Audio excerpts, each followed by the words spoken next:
평생을 법률 실무가로 살아왔고 중간에 이제 정치 활동도 꽤 길게 하고 국회의원도 몇 번 하고 대통령 선거에도 나가보고 지금 국힘당의 전신을 거슬러 올라가면 김영삼 대통령 때의 신한국당의 96년, 97년에 대통령 후보 경쟁에서 국민들의 여론조사에서는 앞섰으나 당내 경선 구도 때문에 아주 참혹한 패배를 겪은 후에 정계를 은퇴해서 지금 22년 완전히 야인이 되어 있습니다.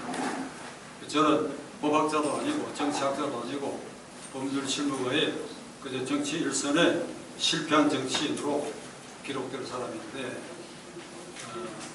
그런 걸 전제로 해가지고 제가 여러분들께 몇 가지 단원, 몇 가지 이슈에 대해서 제 생각을 말씀드리겠습니다. 첫째는 진보 보수의 구분과 개념에 대해서, 둘째로는 이승만, 김구, 김일성을 어떻게 평가하겠습니까? 셋째로는 박정희 대통령을 어떻게 평가하겠습니까? 그 다음에 김정은을 어떻게 평가하겠습니까?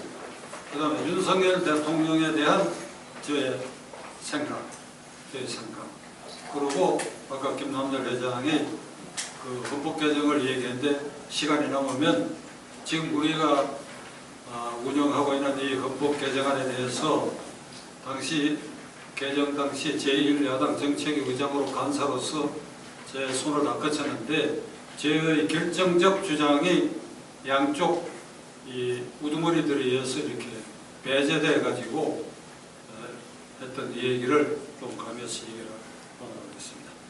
우선 우리가 진보 보수 개념으로 나누고 여론조사에도 뭐 진보적 국민, 보수적 국민, 중도적 국민, 이게 무슨 너무 이런 구분이 있는가? 그건 저는 한 번도 여론조사 기관에 전화를 받아본 일이 없어요. 한번 받았으면 좋겠는데. 그 저보고 물으면 나이 묻고 진보입니까 보수입니까 물으면 아무것도 아니야. 그럼 중도입니까? 그것도 아니야. 묻는 사람 당신들 말이에요. 여론조사 기관이 진보 보수의 개념을 똑똑히 알고 여론조사를 하는가? 이렇게 항변하듯이 한번 따져보고 싶었는데 저희는 그런 전화가 이상하게 안 걸려와요. 제 성분을 알아서 그런지. 지금 이 민주당 실세들은 민주당을 민주진보정당이라고 합니다. 민주진보정당. 가장 인상적인 것은 한명숙 전 총리가 우리는 민주진보정당입니다.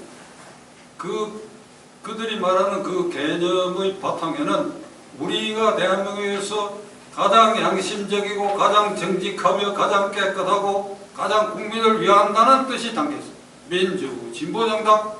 그럼 나머지 이쪽 지금 윤석열 대통령을 배출한 이쪽 세력은 수구, 꼴통, 부패, 무능정당입니다.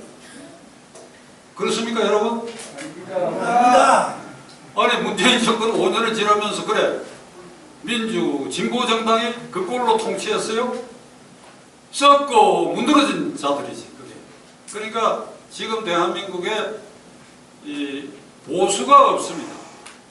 그럼 여러분 이상하게 생각하실지 모르겠는데 보수 세력의 인자들은 보수 세력이 형성될 수 있는 인자들은 무수히 많은데 이것을 세력으로 형성한 것이 잘 보이질 않고 따라서 이 세력을 대변할 정당이 존재하지 않는다. 국민의힘당은 아직은 보수정당이라고 할 수 없다. 보수라는 말은 아주 고귀하고 고상한 말이에요.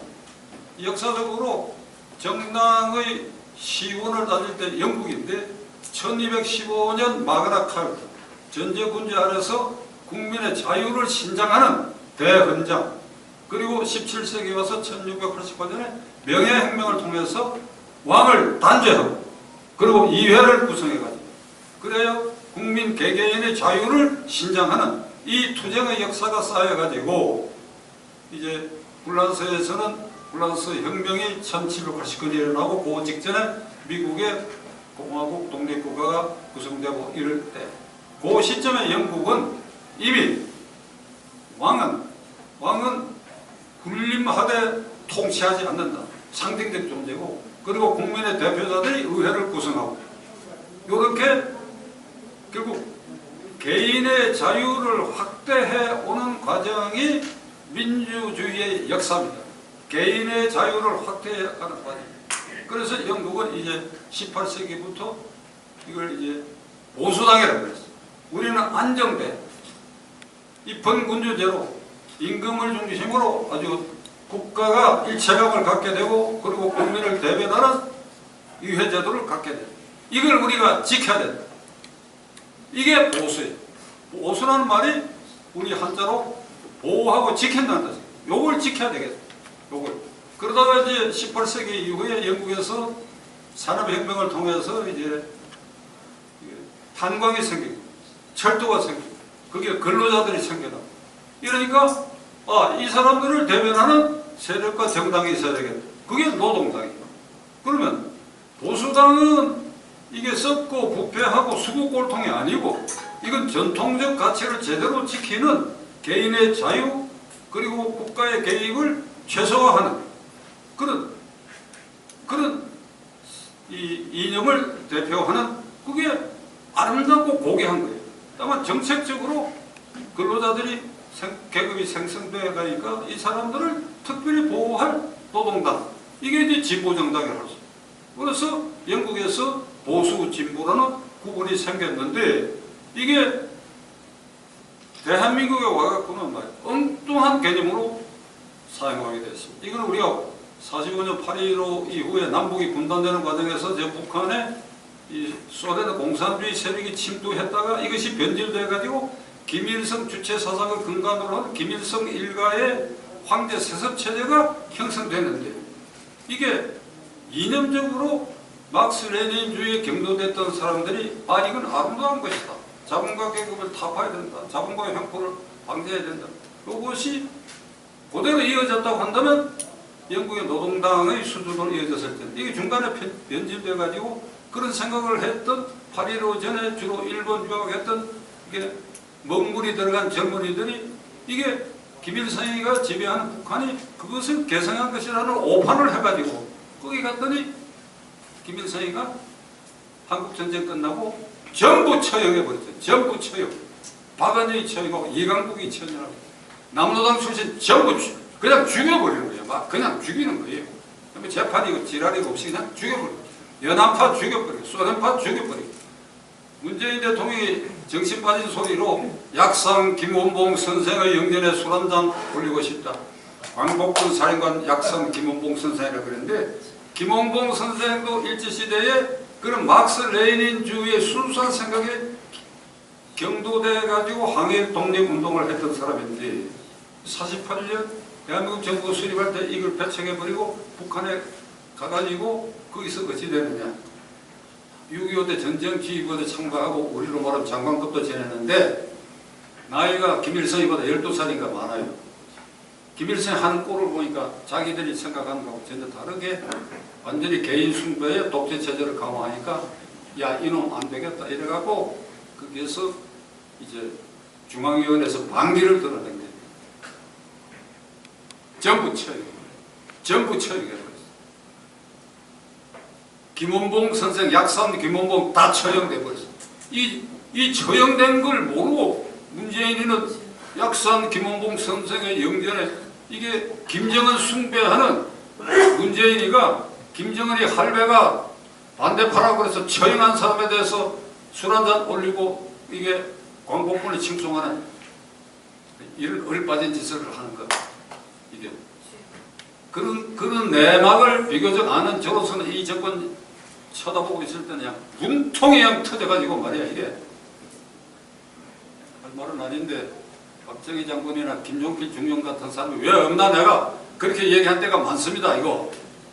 이게 투표로 뭘 바꾸는 거 힘드니까 누가 나와서 악설이 좀 안 해주나 이런 생각까지 했어요.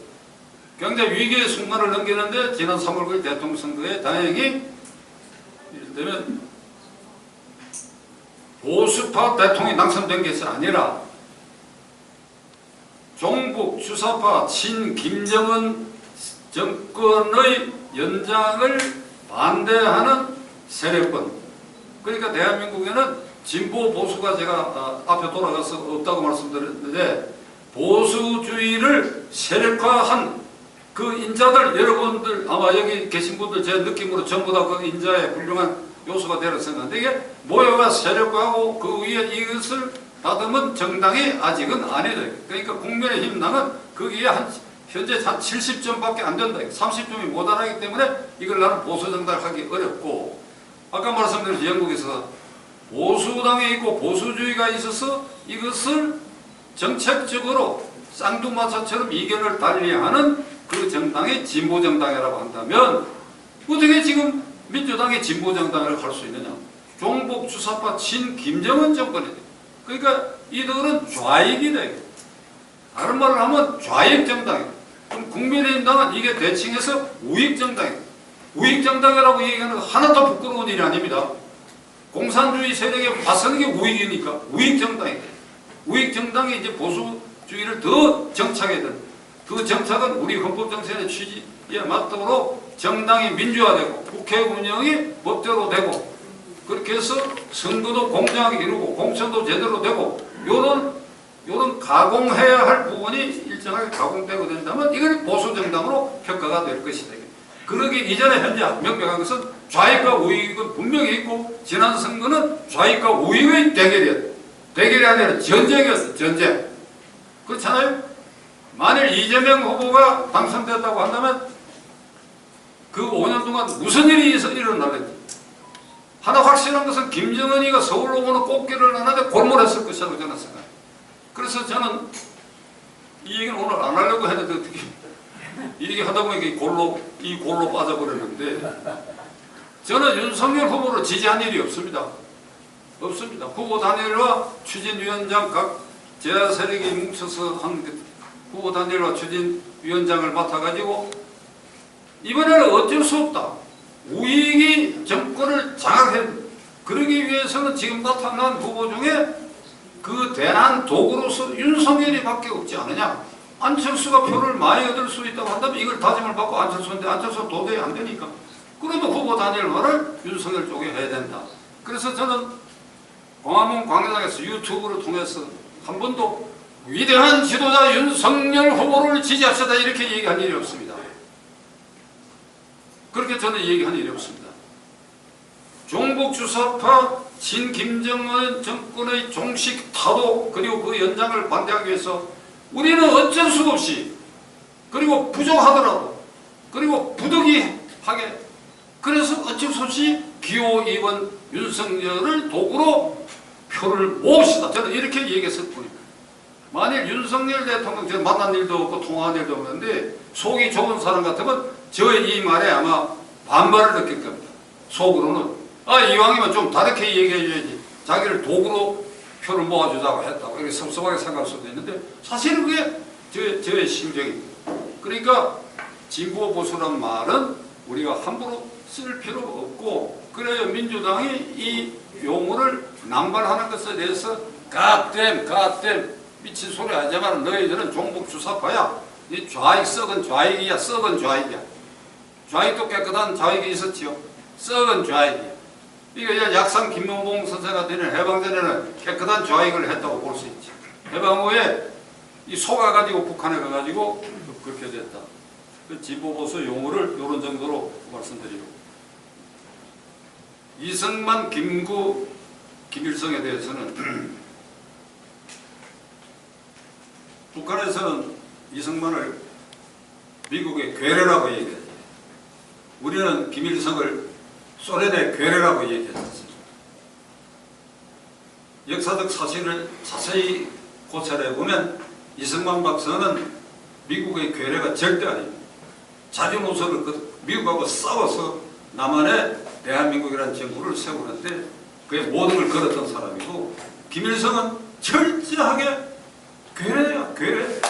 김일성이는 스탈린의 품에 안긴 그러니까 이 8.15 직후에 이 북한에 주둔한 스티코프 장군의 소련 장군의 품에 안겨가지고 저 연해주에서부터 소련 군함을 타고 원산 쪽으로 상륙 평양에 와가지고 그때 34살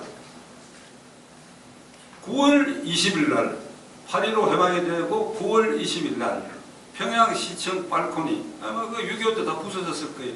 평양시청 발코니에 김일성 장군 환영식을 한다고 대대적으로 선전해서 평양 시민들이 이제 구름처럼 모였는데, 이게 나타난 게 34살짜리 애송이가 나타났거든요. 옆에 그 보도 사진이 지금도 있어요. 여러분들이 이게 네이버에 들어가서 치면 그게 나옵니다. 거기에 소련군 소장인 정치 책임 장교하고 누구 토명이 옆에 서 있고, 거기에 그 자리에서 훈장을 여기 끼워주는 장면이에요. 그래서 나와가 풍상을 겪고 항일 독립운동을 한 위대한 김일성 장군이 나타나는데, 애송이가 나타나니까 그 평양 시민들의 반응이 와 하고 박수를 친 것이 아니라, 오 이게 웬일이야, 이게 진짜야 저게? 오 이상하다. 저거 가짜다, 이거 가짜. 이게 가짜예요, 가짜. 원래 이름이 김성주인데 그게 이제 귀국할 무렵에 또는 보천보 전투라고 해가지고 두만강변에 있던 일본 주재소를 습격하는 유일한 게릴라 활동은 그거 하나밖에 없어요. 그때 일본인 음식점 주인 하나 사살하고 그랬던 것인데, 이게 동아일보에 보천보에 우리 항일 의용군이 아주 위대한 정과를 올렸다고 과장 보도를 해가지고 그때부터 김일성이라는 이름이 나타나죠. 그때 20몇 살밖에 되지 않아요. 그러니까 시작을 스탈린의 품 안에서 스티코프 장군에게 손에 이끌려가지고 평양에 와가지고 9월 20일 그런 식으로 이 대중들 앞에 나타나가지고 상징 조작을 하기 시작해가, 북한은 이미 그 무렵부터 시군 단위로 인민위원회를 조직했습니다. 이 인민위원회라고 하면 시청, 구청을 말하는 것입니다. 그 공무소의 조직을 이미 9월 20일 이후부터 해가지고 1월 20일에는 이듬해 1월 20일에는 전국적으로 인민위원회를 완전히 구성을 하고, 그리고 공산당하고 여기서 북한으로 간 남노당 활동 외에는, 그리고 옥토바시 정당 외에는 일체의 김일성이를 반대하는 정당 활동은 소련 주동군이 전부 막아버렸기 때문에, 그래서 북한에서 약 한 200만 명이 지금 남아했단 말이에요. 그 무렵부터 이 공산당에 하는 짓을 보고 그때 전부 한경태 목사도 전부 그때 남아한 사람들이 굉장히 많아요. 제 친구들 가운데도 그때 남아. 그러니까 북한은 이미 9월 20일부터 이듬해 1월 20일까지 사이에 정부 조직을, 말하자면 북한의 단독 정부 수립을 완료했대요. 제가 왜 이 말씀 드린 거니까, 미성만이 남한에서 단독 정부를 수립해가지고 통일을 방해했다고 좌익들이 선전하고 있기 때문에 이 사실을 얘기하는 것이 9월 20일 그리고 이듬해 1월 20일에 이미 소련군의 지휘 아래 북한 정권의 출범은 사실상 완료된. 이승만 박사는 언제 귀국했냐? 10월 하순에 귀국했어요. 10월 하순에 귀국했어요. 그것도 미국이 자꾸 제동을 거는데 어찌어찌 해가지고 호를 단신으로 귀국했는데, 귀국 현장에 무슨 사람들이 나가지도 못하고 온지도 귀국한지도 모르고 그냥 조선 호텔에 있다가 한 일주일 뒤에 이게 공개돼가지고 이승만 박사가 귀국한 사실을 알게 됐어요. 이승만 박사가 그때부터 48년 8.15 정부 수립할 때까지 뭘 했습니까? 미군이 다 막았어요. 미군이 다 막았어요. 이 박사가 하는 정당 이 조직화하는 거 다 막아버렸어요. 다 막고, 이게 미국은 국제정세에 민감해가 눈치를 보더라고. 북한은 아주 소련군 귀하에 아주 일사불란하게 정부 수립을 해가는데, 남쪽에서는 이 박사가 도저히 그렇게 할 수 없어요. 그리고 그 이듬해 미국에 가가지고 이건 유엔 감시하에 남북한 통일 선거를 통해서 정부를 조직하겠다 이렇게 되니까, 그게 이 얘기를 간단하게 하면 유엔 감시단이 왔어. 북한에는 못 들어가고. 그러니까 48년 5월 10일 선거가 가능한 지역에서의 국회의원 선거를 해서 재헌국회의원을 뽑아가지고 7월 17일 헌법을 만들고 곧 이어서 그 헌법에 따라서 이승만 대통령이 대통령으로 당선된 일자차를 밟았는데 그 5월 10일 선거를 앞두고 4월 3일 날 제주도에서 폭동이 일어났어요. 제주 4.3 사건은 문재인은 이렇게 얘기합니다. 평화적 통일정부를 바라는 제주도의 양민들을 당시의 군경이 학살한 사건이라. 평화 통일을 바라는 남북한 평화로운 이 정권 탄생을 바라는 제주도민들을 학살했다. 그게 전부 속아놓은 거기에 임기 4년 차에는 경찰청장 그 다음에 육군 참모총장을 대동해 가가지고 거기에 그 양민들의 그런 평화로운 집회와 시위를 폭력으로 막고 엄청난 많은 사람을 죽인 군대와 경찰에 사과한다고 옆에 절하라고 절하고 육군 참모총장하고 경찰청장을 절하라고 제복 올리고 가요. 4.3 폭동은 5월 10일 선거를 방해해야 된다고 하는 해주로 도망가 있던 남로당 당수 박은정의 지령에 의해서 전국 선거구에서 약 200개 선거구에서 전부 선거를 방해하라는 지령을 내렸는데 그게 선거하지 못했죠. 근데 제주도에서는 선거한 것이 서민대다가 김달삼이라고 하는 아주 영악하고 이게 충실한 남로당원이 이 게릴라적 수법으로 4월 3일 새벽을 기해가지고 제주 도내 전체 경찰서 파출소를 습격하고 우익인사를 살해하는 폭동을 일으킨 이게 4.3 폭동 사건이에요. 그걸 진압을 해야 될 거 아닙니까? 그걸. 이게 게릴라화된 것이 이제 그 어떤 군경이 좀 정신을 차리고 소탕에 들어가니까 한라산 깊숙이 들어가니까 본토에서 군경이 들어갈 수밖에 없고 그걸 소탕하는 과정에서 전쟁이라는 거 원래 하다 보면 양쪽에서 다 양민이 살상당하는 경우가 있잖아요. 그러니까 정확하게 말하면 4.3 폭동은 남로당에 의해서 제주도에서 세군의 국회의원 선거를 방해한 사건이에요. 그것을 진압하는 과정에서 양민이 일부 희생된 것이 있다. 그것만 떼가지고 그 부분은 잘못됐다고 얘기했죠.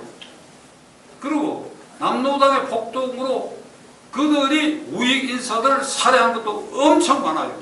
그러니까 그건 아예 생각도 안 하고 제쳐놓고 막무가내로 양민을 학살했다. 이게 대한민국 대통령의 인식이었다. 그런 자가 5년 동안 있는 그 아까도 앞에 말씀드렸지만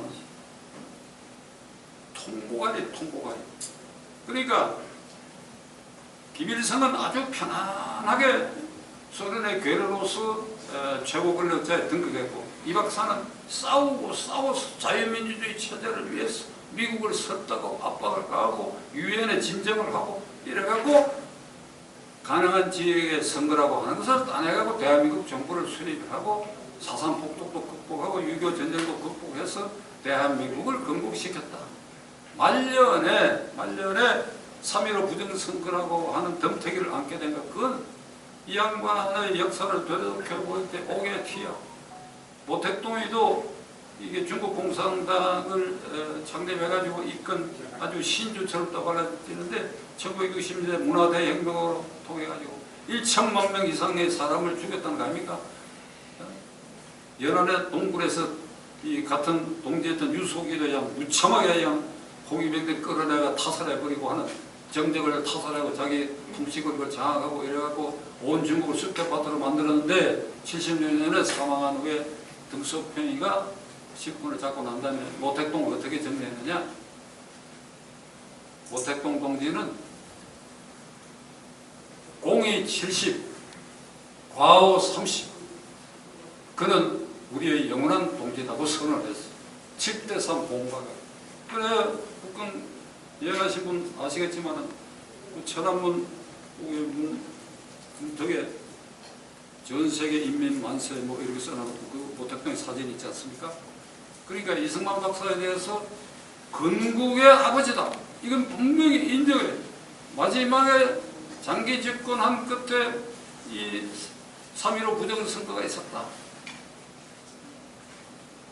이 할아버지는 그 선거에 무투표로 당선되게 됐을까 여러분 잘 아시죠?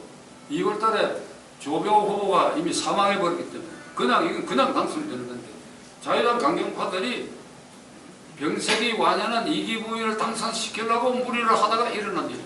그러나 당시 대통령이 그런 정치적 책임에서 자유로울 수 없으니까 저보고 얘기를 한다면 등소평식으로 이승만 대통령 건국의 아버지로 공이 80 3.15 부정선거에 연루된 대통령이기 때문에 와와 둘 이 정도로 나는 정리해야 된다고 봅니다. 그럼 김구는 어떻게 하느냐?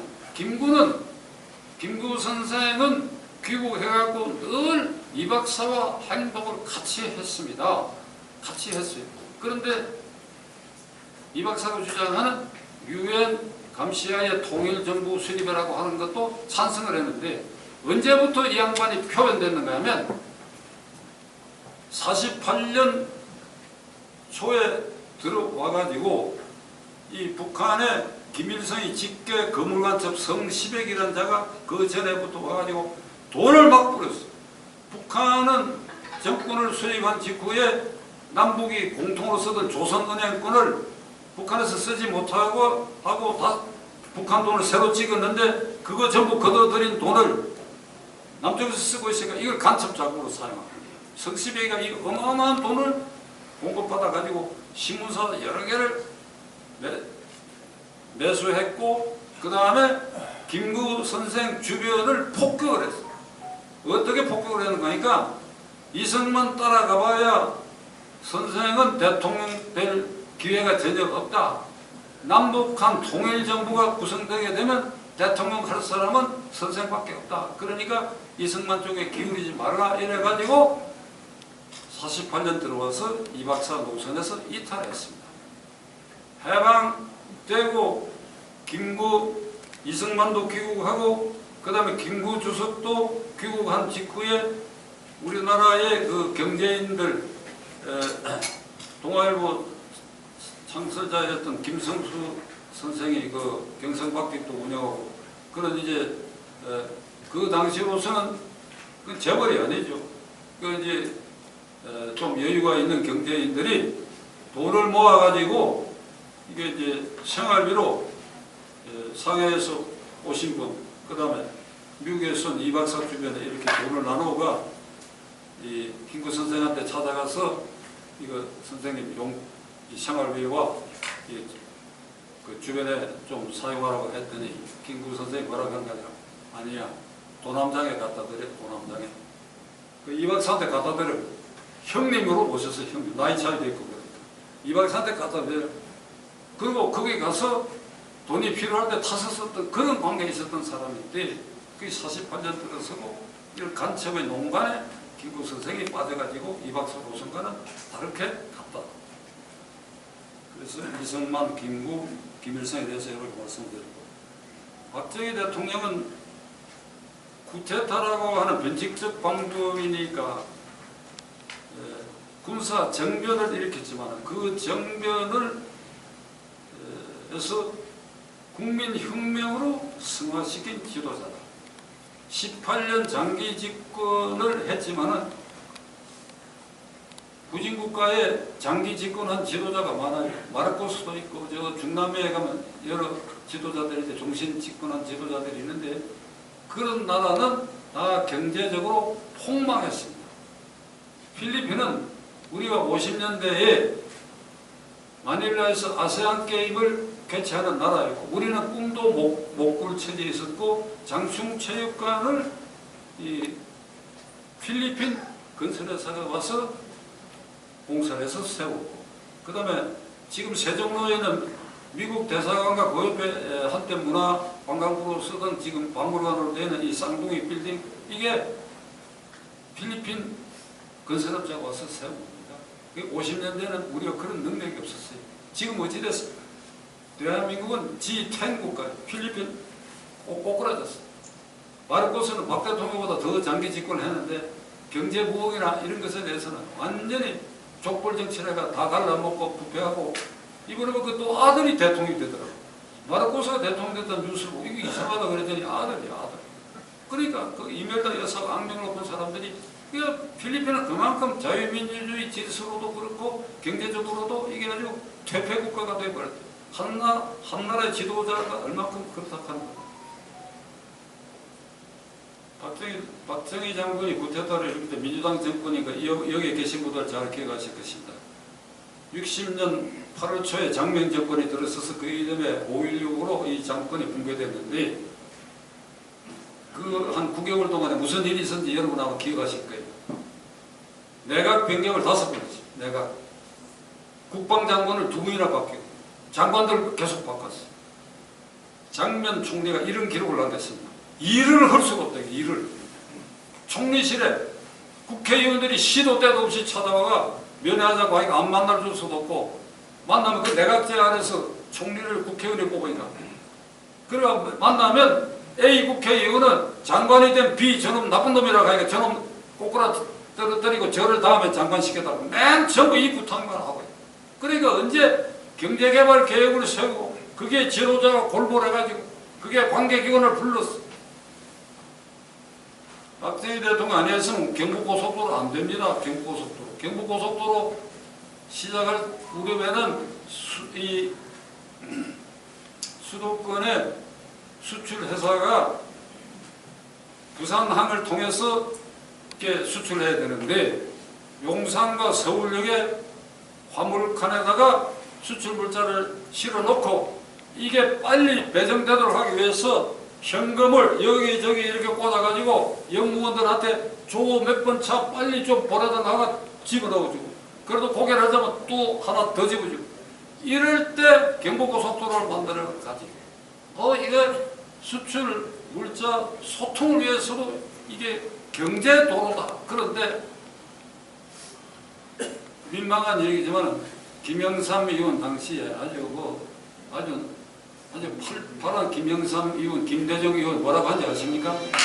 독재자는 도로를 좋아한다. 히틀러가 아우토반을 닦고 김대중 의원은 수원 근처 그 공사장 불도저에 덜어놓은 사람이요. 민주당에 여러 명하고 세월이 흘러가가지고 박 대통령도 다 돌아가시고 전두환 정권 때 김대중 의원이나 김영삼 의원하고 같이 활동했던 서대문 출신 김상현 의원 저보다 나이가 한 4살밖에 많지 않은데 한 번은 술 먹고 우리가 민주화 추진협의회 할 때 이렇게 얘기하더라고. 그때 얘기를 하면서 내가 박정희라도 장기 집권 할 수밖에 없다. 우리가 한 꼴을 생각해보면 말이야 이게 나는 박정희 때문에 진역 2년을 살고 나왔지만 말이지 그 김상현 선배가 그렇게 신통하는 겁니다. 만일 지금 내각제가 장면 정권에서 계속되다 가면 난 대한민국 이미 장면 정권에서 그런 식으로 내각이 바뀌어가면 4, 5년 안에 난 적화됐다고. 그 다음에 박 대통령이 장기 집권 안 하고 지금처럼 5년 쪼가리 낸 대통령이 되면 여러분 한번 상상해 보십시오. 저는 계보로는 김영삼계에 속하고 있는데 김영삼 대통령 5년, 김대중 5년, 5년 쪼가리 나는 동안에 이게 국가가 연속되는 사업을 한 대통령이 있습니까? 뭘 하면 그 다음에 전부 깨버리고 그 다음 또 깨버리고 그리고 한탕 해먹고 그런데도 견디는 것은 박정희라는 사람이 18년 동안 중화공을 비롯해가지고 국가를 반석 위에 올려세우고 경제적 토대를 굳건히 했기 때문에 저는 늘 이렇게 정리합니다. 김영삼 대통령 이래 우리가 먹고 사는 것은 박 대통령을 파먹고 사는 것이다. 여러분 동의하십니까?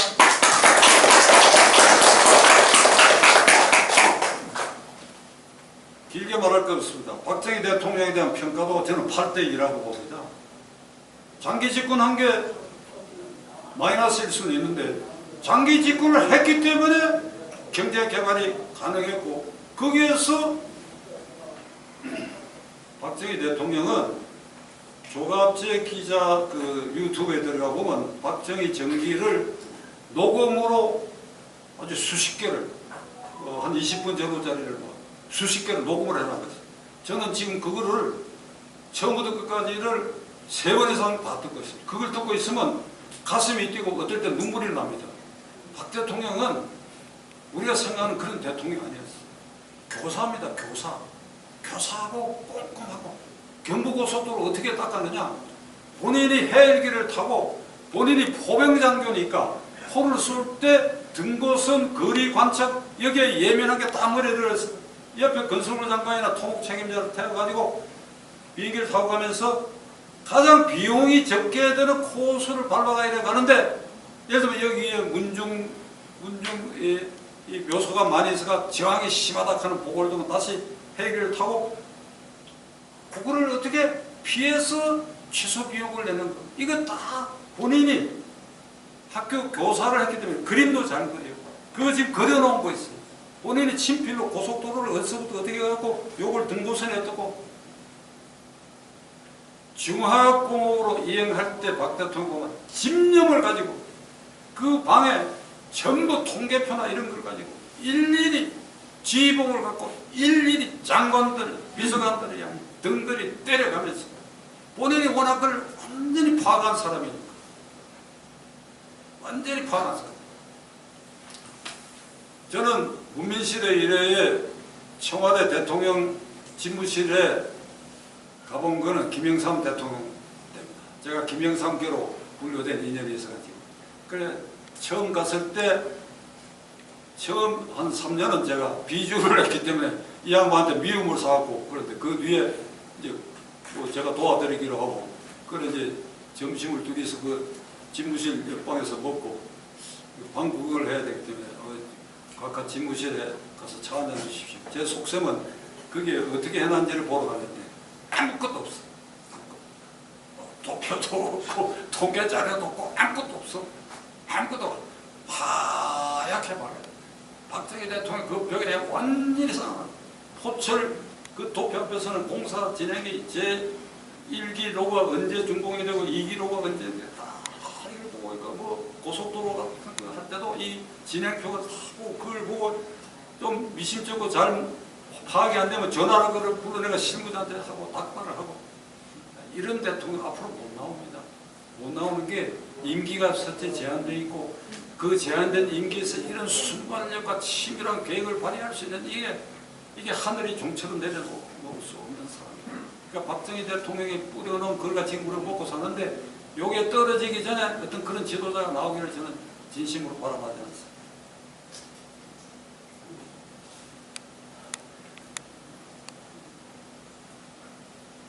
김정은에 대해서 얘기하고 있습니다. 저는 아침에 일어나서 습관적으로 뉴스를 핸드폰을 걸어가지고 뉴스를 봅니다. 밤새 이 뚱뚱이 새끼가 안 죽었나? 그거 제일 먼저 봅니다. 소식이 없어.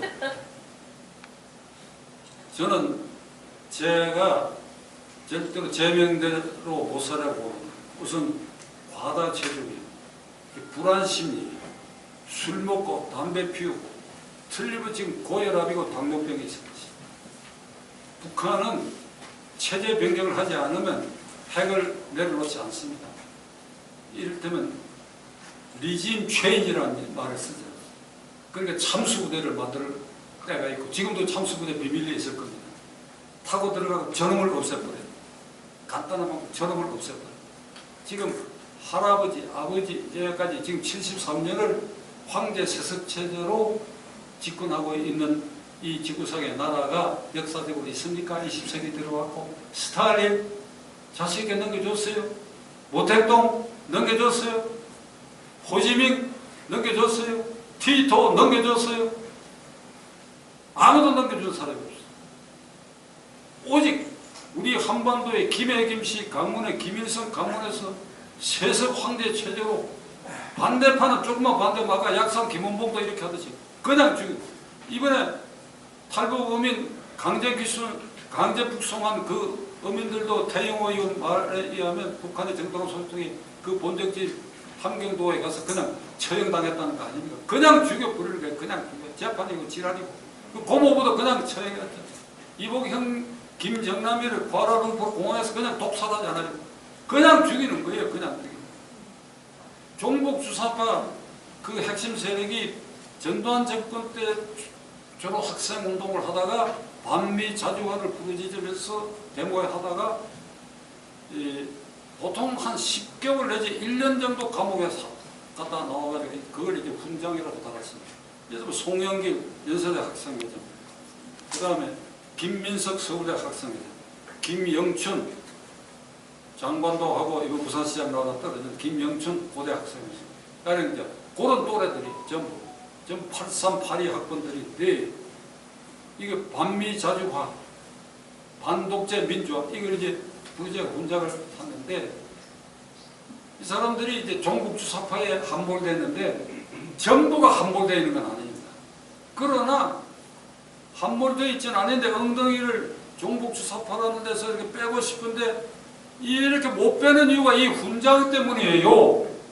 이 훈장을 민노총 정교조가 옹호해 주니까 그러니까 말로 그냥 종북주사파적 말을 계속하게 돼요. 이게 이들의 고민이고 이중성이에요. 이들은 잘 압니다. 어떻게 아느냐? 김정은이 세상에 되면 제일 먼저 처형될 게 남한에서 종북주사파로 끄덕거리던 문재인, 임종석, 송영길, 이석기 이 라인. 왜 그러냐니까 김일성이가 이 원로 선배 진짜 항일운동한 선배들 김약산을 비롯해가 모여가 이놈 금방 돼서 안 되겠다고 불만을 터뜨리니까 역삭스를 하듯이 김정은 입장에서 만일 지 세상에 오면 제일 시끄러운 놈들이 이놈들이야. 왜? 맨날 데모만 했으니까 이 사람들에게 좋은 자리 줄 수 있나요? 그냥 허수아비 자리에 무슨 평화통일 무슨 자문위원회다 하는 애가 이게 쌀 배급해주고 이럴 텐데 그럼 모여서 불평을 토할 수밖에 없지. 돈 벌어본 재미도 있고 그리고 비싼 고가 이게 럭셔리도 사본 경험인데 그런 체제가 되면 그게 안 되니까 그냥 죽여버릴 거예요. 저는 살려줄 겁니다. 왜 살려주냐면 종북주사파를 비판해왔기 때문에 나는 살려주거든요. 그러니까 이런 되먹지 않은 정권이 이게 74년 계속되고 있다는 것은 우리 모두의 수치입니다, 여러분. 우리 모두의 수치입니다. 해외여행을 해보십시오. 어째서 코리안 중에 이런 황제 세습이 아니면 또 차라리 3대로 애새끼가 지금 왕이 돼가지고 저짓을 하고 있는데 그걸 오매불망 못 이겨가지고 2019년 11월 9일 그 월말에 한 아세안 정상회의를 부산에서 개최하는데 김정은 국무위원장이여 부디 와주십시오 하는 초청장을 보내는 날 북한으로 안 가겠다고 발부둥 치는 이를 김정은이 식탁 위에 제물로 제공한 이런 문재인 정권 이놈들 말이야. 이놈들 천부를 받아야 돼. 지금 제가 이 말씀을 드리는 이 순간에는 제가 총포를 갖고 있다 그러면 여러분 저 따라오지 마시죠. 지금 그놈들 있는데 찾아가고 싶은 사람. 이놈들 말이야. 이놈들. 이제 얘기 끝내겠습니다.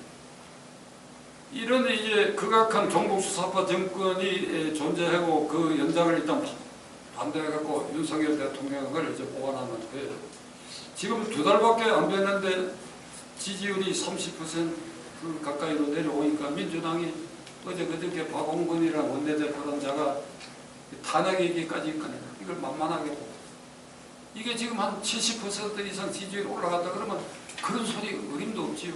그게 제가 우려하는 건 이 지지율이 빨리 회복이 돼야 되는데 그래야 윤석열 정권에게는 종북주사파 정권의 종식 외에 문재인 정권 5년 동안의 적폐를 과감하게 청산해야 되는데 1. 문재인 2. 이재명 1 또는 문재인 2 그리고 그 핵심으로 있으면서 온갖 분탕질을 한 놈들을 다 속아내가 다 잡아야 되는데 이걸 잡아내기 위한 동력을 위해서도 이 지지율이 높아져야 되는데 그 제가 지금 걱정하는 것은 바로 그입니다. 그래서 오늘 유튜브 방송에서도 제가 여러분이 혹시 뭐 시간 나시면 박찬종 TV에 오늘 방송하면 이 국민의힘당 갖고는 안 되겠다. 이대로는 안 되겠다. 너희들 정신 차려라. 윤핵관하고 이게 중진 의원들은 이선으로 완전히 물러서라. 이준석이라는 놈은 1급 전범이다. 1급 전범. 왜 1급 전범이라고 제가 말씀드리는가 하면 3월 대통령 선거를 이준석이 때문에 0.73%로 아슬아슬하게 되었습니다. 이준석이 아니었더라면 5 내지 10% 차이로 된다. 왜 그러냐? 두 차례 가출 소동을 일으켜가지고 윤석열 후보의 지휘력에 깊은 상처를, 국민의힘당의 깊은 상처를, 그는 검찰총장 그만두고 윤석열 후보가 뭐 이제 여론조사에 대통령 후보로 거론될 때 나는 윤석열 검사가 대통령 되면 지구를 떠나겠다고 한 놈입니다. 이준석이라고. 그리고 지금 그가 일으킨 그 성접대 사건, 그거는 향응을 순위접대를 10번 이상 받고 성접대를 2번 받았다고 하는데, 어제 그저께 어떤 주요 언론, 내가 신문사는 안 밝히겠습니다. 밝히는 그 어떤 칼럼니스트가 이준석이를 불확실한 이유로 국민의힘당이 쫓아냈다 이거예요. 토사구팽 시켰다 이거예요. 그 뒷감당을 너희들이 못하고 이렇게 쓰더라고. 그 놈은 지금 말씀한 1급 전범에다가 그 사건은 돌이킬 수 없는 특가법에 걸린 알선 수재죄입니다. 성접대 증거가 그럼 없다고 칩시다. 그것도 분명히 있는데 10번 향응받은 것만 하더라도 그게 명백하게 알선 수재죄 징역 5년 이상에 해당될 뿐 아니라, 그리고 증거인멸 획책한 걸 갖고도 그놈은 정계에서 영원히 소탕해야 됩니다. 이거를 보는 사람에 따라서는 윤핵관하고 티격태격해서 토사구팽 시킨 걸로, 윤핵관은 그런 생각이 혹시 있었을지 모르겠으나 그거는 이준석이가 객관적으로 저지른 것으로서는 그게 토사구팽 당한 것이 아니라 당연히 나는 당원권 정지보다 더 센 걸로 완전히 축축하다고 주장한 사람. 근데 이놈이 지금 다니면서 곳곳에서 내년 6개월 뒤를 대비해갖고 뭐 사람을 모으고 이러니까 이게 이놈을 쫓아내고 20, 30대 특히 남자 젊은 아이들에게 이준석의 행패가 어떤 것이고 1급 전범이라는 사실, 그건 절대로 대통령 후보나 당대표가 될 수 없다 하는 걸 어른들이 설득하기 위해서 첫째로 내년 6월의 전당대회는 권성동이다, 장제원이다, 무슨 김형기다, 안철수다, 나경원이다, 그 다음에 뭐 누구 나오지 마라. 너희들 나오지 마라. 대표 나오지 마라. 너희들 중에 대표되면 도로 한나라당이 된다. 그러니까 나오지 마라. 그럼 지금부터 뭘 해야 되냐? 20, 30대, 40대에 문호를 확 열어라. 지금부터 당신들이 들어와서 이 당에 들어와서 당대표 하고 싶은 사람, 대통령 하고 싶은 사람 구름처럼 들어와라. 자유경쟁을 시키겠다. 우리는 다 뒤로 당신들을 이렇게 병풍 역할을 하겠다 하는 이런 획기적 변화가 없으면 너희들 다 죽는다. 그 뒷감당을 너희들이 못하고 이렇게 쓰더라고. 그 놈은 지금 말씀한 1급 전범에다가 그 사건은 돌이킬 수 없는 특가법에 걸린 알선 수재죄입니다. 성접대 증거가 그럼 없다고 칩시다. 그것도 분명히 있는데 10번 향응받은 것만 하더라도 그게 명백하게 알선 수재죄 징역 5년 이상에 해당될 뿐 아니라, 그리고 증거인멸 획책한 걸 갖고도 그놈은 정계에서 영원히 소탕해야 됩니다. 이거를 보는 사람에 따라서는 윤핵관하고 티격태격해서 토사구팽 시킨 걸로, 윤핵관은 그런 생각이 혹시 있었을지 모르겠으나 그거는 이준석이가 객관적으로 저지른 것으로서는 그게 토사구팽 당한 것이 아니라 당연히 나는 당원권 정지보다 더 센 걸로 완전히 축축하다고 주장한 사람.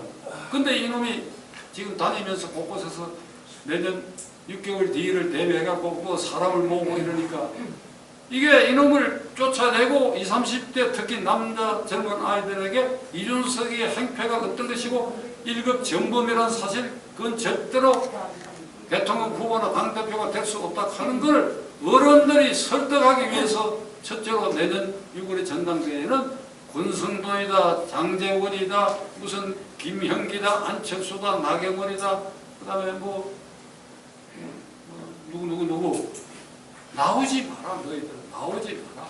대표 나오지 마라. 너희들 중에 대표되면 도로 한나라당이 된다. 그러니까 나오지 마라. 그럼 지금부터 뭘 해야 되냐? 20, 30대, 40대에 문호를 확 열어라. 지금부터 당신들이 들어와서 이 당에 들어서 당대표 하고 싶은 사람, 대통령 하고 싶은 사람 구름처럼 들어와라.